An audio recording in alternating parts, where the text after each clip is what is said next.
Olá pessoal, dando continuidade, ainda falando sobre o princípio da legalidade. Vamos trabalhar agora a hipótese das medidas provisórias. Por que que isso é de grande importância para o seu estudo e para o seu objetivo de concurso público? Porque já aconteceu problemas práticos na nossa vida em sociedade no que toca às medidas provisórias em matéria penal. Aí você precisa conhecer essa emenda constitucional 32 de 2001. Ela trouxe uma vedação de medidas provisórias sobre matéria penal e processual penal a partir de 2001. Então você tem que conhecer esse marco, porque antes de 2001 acontecia com frequência que o executivo editava medidas provisórias, é o presidente da República que tem essa legitimidade. Essa medida provisória pode ou não ser convertida em lei, mas o que importa é você saber que o presidente da República, que é membro do executivo, ele pode editar medidas provisórias. A pergunta que fica, e em matéria penal? Você tem que responder que a partir de 2001, há expressamente na Constituição Federal essa vedação. Só que você também precisa conhecer que existem normas penais que beneficiam o acusado, o réu, a pessoa, e normas penais maléficas que prejudicam a pessoa.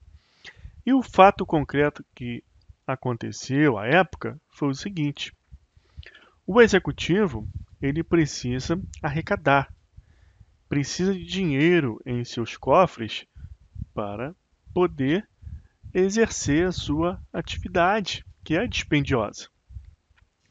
Então, em questões tributárias, o presidente da República editou algumas medidas provisórias, excluindo aquele crime se a pessoa então pagasse o débito. Paga o débito e não tem crime. A moral da história é essa. Isso é uma norma benéfica. Você paga e não tem crime. É beneficioso para aquela pessoa, para o acusado. E à época, isso era entendido como possível. Poderia haver uma quebra de observância do princípio da legalidade em matéria penal, desde que para benefício do acusado. A Constituição Federal, em 2001, então, foi modificada, emenda constitucional 32 em 2001, e a partir de então, por expressa disposição do texto constitucional, não é mais possível emenda constitucional em matéria penal, seja para benefício do acusado, ou seja, para lhe prejudicar. Porém, você vai colocar ainda uma interrogação, porque isso não é pacífico. Há diversas discussões ainda no seio doutrinário sobre essa possibilidade. Muitos doutrinadores insistem que ainda é possível medida provisória para beneficiar o acusado, e um dos argumentos utilizados é que, se é admitido a analogia in bonam partem, ou seja, aquela analogia que também não observa o princípio da legalidade, a analogia não é lei, não há uma lei para regular um caso, há uma lacuna. E aí você vem dentro dessa lacuna e puxa uma outra norma jurídica para aplicar. Exemplo, artigo 65, inciso 1 do Código Penal. Aqui você tem a hipótese da atenuante de senilidade. Aquela pessoa que tem mais de 70 anos na data da sentença, ela merece receber uma atenuante. O juiz, no momento de dosar a pena, lá no critério Hungria, na segunda fase, vai observar a atenuante da senilidade se na data da sentença a pessoa tem mais de 70 anos. E se a pessoa foi condenada em segunda instância? Não há um texto no direito penal em que diz que há uma atenuante se a pessoa na data do acórdão tem mais de 70 anos. Aqui você aplica a analogia em bonum partem. Você aplica essa regra do 65.1, que fala de sentença, para essa hipótese do acórdão. Então, há doutrina que defenda a possibilidade também de quebra do princípio da legalidade para a edição de medidas provisórias em bonum partem, mesmo após a emenda constitucional 32 de 2001. Só que há uma tendência de se não prestigiar essa tese, porque a própria Constituição está vedando. Aqui há um nítido choque entre princípios constitucionais. Você verifica uma colisão entre o princípio da dignidade da pessoa humana e o princípio da legalidade. Qual que vai se sobrepor? A dignidade da pessoa humana ou a legalidade em matéria penal? Legalidade no sentido de que somente o povo pode decidir sobre as questões em matéria penal mesmo, se para benefício do acusado, porque o que está em jogo é a segurança jurídica, a proteção dos bens jurídicos, a permanência incólume da sociedade em que nós vivemos. Mas a dignidade da pessoa humana também é um princípio norteador de todo o ordenamento jurídico.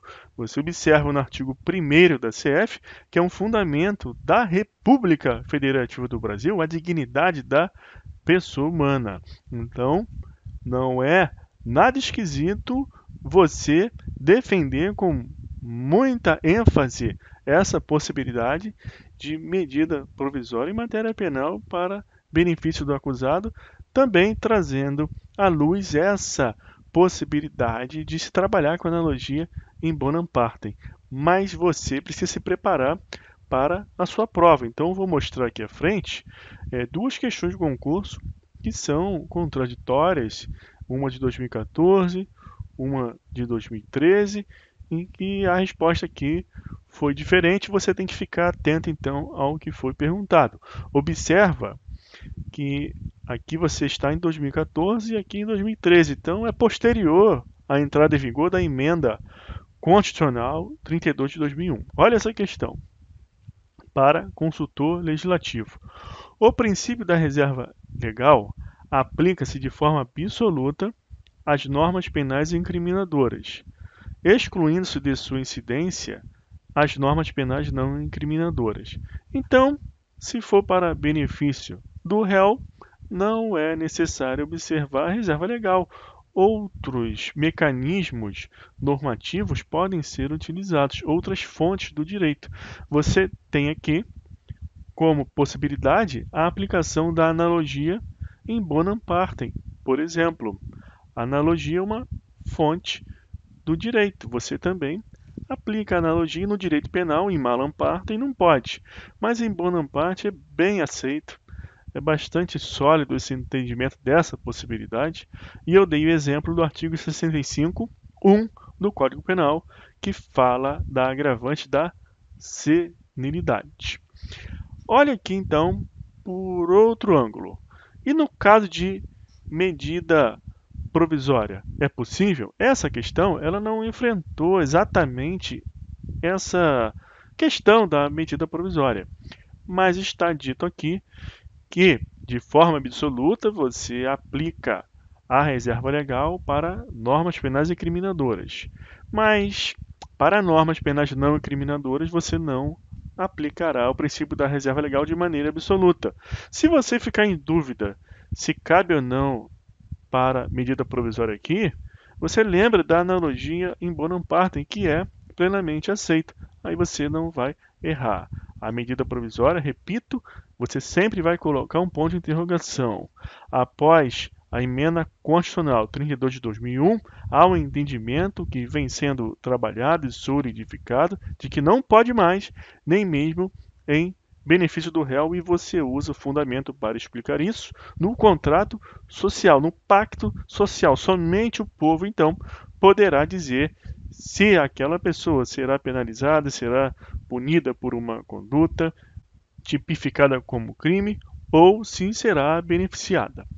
Olha essa questão aqui de 2013. Então, essa aqui de 2014 foi considerada correta, tá ok, pessoal? 2013. É vedada a edição de medida provisória em matéria penal, processual penal e processual civil. Emenda Constitucional 32 de 2001. Salvo se em benefício do acusado, por exemplo, na criação de hipótese de extinção de punibilidade. Aqui, pessoal, foi considerada errada essa alternativa. Então, olha aqui essa outra situação. É vedada a edição de medida provisória em matéria penal, salvo se em benefício do acusado, ou seja, em benefício do acusado pode trabalhar com medida provisória. Essa questão já optou por seguir a emenda constitucional 32 de 2001. Mesmo na hipótese benefício do acusado, não pode, ok, pessoal? Então, se houver aqui uma criação, uma hipótese de extinção da punibilidade, e você vai ler lá no artigo 107 do Código Penal as hipóteses de extinção da punibilidade. E você tem lá um inciso que fala sobre abolício crimes, ou seja, se uma norma vem depois e diz que aquilo não é mais crime. Uma lei posterior diz que não é mais crime. Medida provisória não é lei, porém, nesses casos que aconteceram na prática, aconteceu uma abolício crimes temporária. Por exemplo, aqui, no caso do Estatuto do Desarmamento, uma medida provisória disse que se até determinado prazo as pessoas entregassem as armas, não estariam cometendo o crime. É uma abolício crimes temporária. Então você pode trabalhar com uma hipótese de extinção da punibilidade por força de medida provisória que tem força de lei, mas não é lei. E isso criou diversas discussões. Depois da emenda constitucional 32 de 2001, o STF ele não se manifestou diretamente sobre essa questão da medida provisória, apenas de forma tangencial. Porém, as pessoas foram beneficiadas. Olha aqui em 2013, retroatividade de lei sob prazo para registro de armas é tema de repercussão geral. Foi a questão justamente dessas medidas provisórias que tinham natureza de abolício crimes temporária. Mas eu repito, depois da emenda constitucional 32 de 2001, o STF não mais se manifestou diretamente sobre essas possibilidades, somente de forma tangencial. Então a doutrina vem discutindo ainda sobre essa possibilidade, mas fique atento, porque há uma tendência de questões de concurso cobrarem a literalidade da emenda constitucional 32 de 2001. Então você vai ter que responder aqui, dentro dessa ótica, e acompanhar a evolução doutrinária nesse campo. E aqui tem essa manifestação do STF de 2013, dizendo que a turma do Supremo Tribunal decide no seguinte sentido, de que a abolício crimes temporária prevista no artigo 30 e 32 da Lei 10.826 de 2003, com redação conferida pela Lei 11.706 de 2008, não tornou atípica a conduta de possuir arma de fogo de uso permitido sem autorização e em desacordo com determinação legal ou regulamentar. E essas questões sobre medidas provisórias eram discutidas aqui com grande força dentro do Estatuto do Desarmamento. Esse fato ficou bem conhecido, bastante veiculado na mídia sobre a entrega das armas. Mas ninguém sofreu nenhuma retaliação aqui por conta disso, mas hoje há essa questão aí colocada da emenda constitucional 32 de 2001. Vamos ver agora o princípio da legalidade versus medidas de segurança. Pessoal, sanção é um gênero que comporta duas espécies. Você tem a pena e a medida de segurança. Mas o artigo 5º, inciso 39, fala em pena. E aí surge a questão: o princípio da legalidade penal se aplica somente à pena ou também tem que ser aplicada a medida de segurança? Se não for necessário observar o princípio da legalidade para medida de segurança, você concorda que uma pessoa pode ficar guardada em medida de segurança para sempre? Pode ter aqui uma pena, entre aspas, de caráter perpétuo. E aí o STF entendeu, pela necessidade de também dar uma interpretação conforme a Constituição a esse termo pena aqui do artigo 5º 39, sendo lido como sanção. Então aqui você tem esse texto que deve ser lido. Não há crime sem lei anterior que defina, nem sanção sem prévia cominação legal. Tá ok, pessoal? E para o crime você vai ler infração penal. A infração penal pode ser crime ou contravenção. Você também não pode ter contravenção sem lei.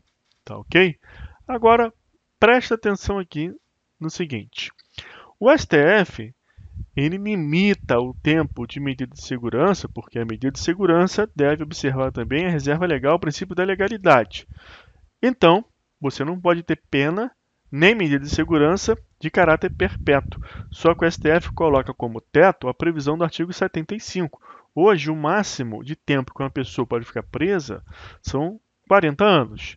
Antes do pacote anticrime era 30. Então a baliza do STF é esse.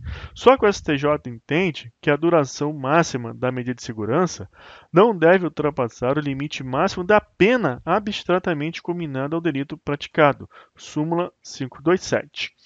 Então, o princípio da legalidade também se aplica às medidas de segurança. Essa pena aqui, esse termo pena, do artigo 5º 39, deve ser lido como sanção, que é um gênero que comporta pena e medida de segurança. Ponto. Isso você já acerta uma questão.